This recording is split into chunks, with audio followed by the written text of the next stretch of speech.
Скопскиот маратон е манифестација без која не може да се замисли месецот мај.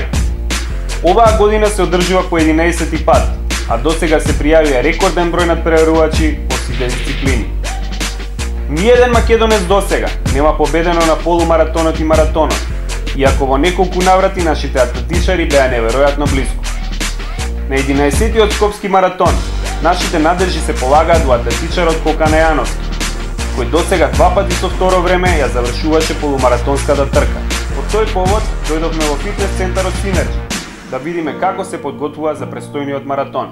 Оваа година повторно ќе земам учество на полумаратонската трка. Имам цел да победам и да бидам првиот македонец што успеал да победи на полумаратонската трка.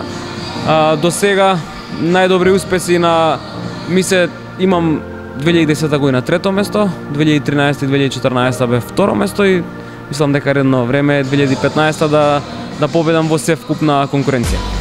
Ќе се изненадите кога ќе чуете колку време со трчање се бави еден од најдобрите македонски атлетичари во момент. Така, па со трчање почнав да се занимавам од 2008 година, сосема случајно кога за прв пат истрчав еден полумаратон, ми стана интересно и од тогаш почнав да учествувам на трки во Македонија, надвор од Македонија.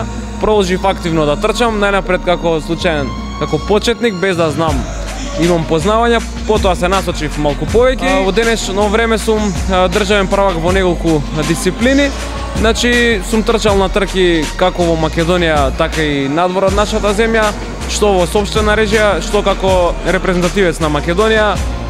Ете, конкретно можам да спомнам светски и европски првенства во планинско трчање, европски крос-кантри трки, не знам, светски првенства во полумаратон, а исто така и во сопствена режија, значи на трки, маратони во главни градови на многу земји.